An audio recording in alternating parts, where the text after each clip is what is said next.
Je vous, je vous remercie, Madame, pour votre intervention, et puis surtout remercier également la Faculté des sciences à laquelle j'ai eu l'honneur de travailler et puis de faire mes études, et qui est toujours leader dans la prospection de la recherche et le développement de la recherche. Donc, je cède la parole maintenant au monsieur Mohamed Kifraoui, directeur de l'Institut scientifique de l'Université Mohamed V.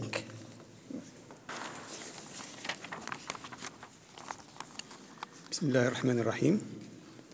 Monsieur le Tmani, chef du cabinet de Madame le ministre délégué auprès du ministre de l'Enseignement supérieur, Monsieur Wael Benjelloul, président de l'Université Mohamed V de Rabat, Madame Goumiha, vice-doyenne et représentante de Monsieur le doyen de la Faculté des sciences, Monsieur Bouaïcha, représentant du ministère délégué chargé de l'eau, Madame Werner, représentante du GIZ, Monsieur Touzani, directeur du CRAST.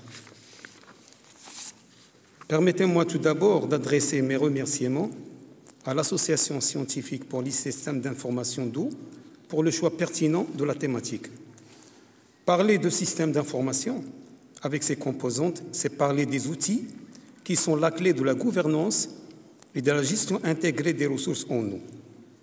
Au vu des pressions croissantes, urbanisation, industrialisation rapide, croissance démographique, expansion de l'agriculture, c'est devenu crucial que cette ressource soit gérée correctement et avec des outils adéquats, à l'exemple des technologies géospatiales.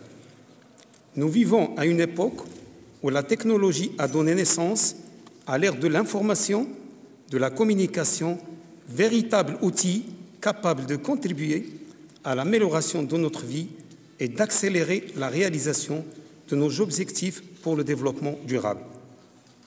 Aussi, la capitalisation des informations, images satellitaires, enquêtes relevées sur le terrain, aussi, au sein des systèmes d'information d'eau, est devenue fondamentale afin de prendre des décisions adéquates.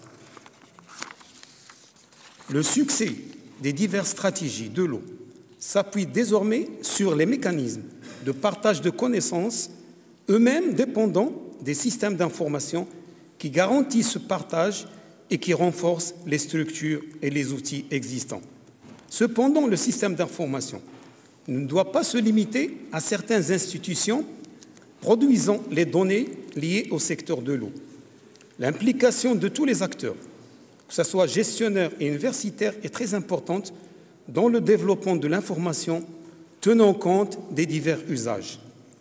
L'eau est le vecteur de développement de plusieurs activités socio-économiques et culturelles: pêche commerciale, aquaculture, pêche sportive, écotourisme. Grâce à l'action scientifique et aux bases de données dont disposent les institutions universitaires, en l'occurrence Faculté des sciences, instituts scientifiques, et qui devraient être impliqués dans les systèmes d'information, le Maroc a pu inscrire un certain nombre de plans d'eau comme site Ramsar d'intérêt biologique et écologique, sans perdre de vue que le Maroc est considéré à l'échelle de la Méditerranée comme un pays à grande richesse biodiversitaire aquatique.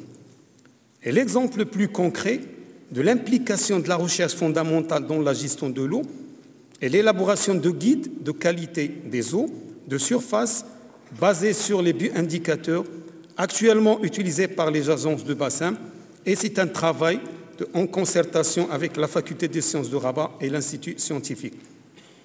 Les applications telles que le système d'information géographique appliquées aux bioindicateurs, aux valeurs patrimoniales, aux zones de développement de l'aquaculture sont de nature à contribuer à une meilleure gestion des ressources en eau.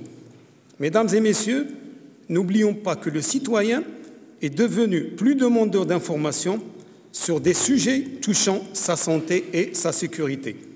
Il est désormais demandeur, utilisateur et producteur d'informations comme lui permet la nouvelle Constitution. Autre facteur de prendre en considération dans le système d'information de l'eau, et merci pour votre attention.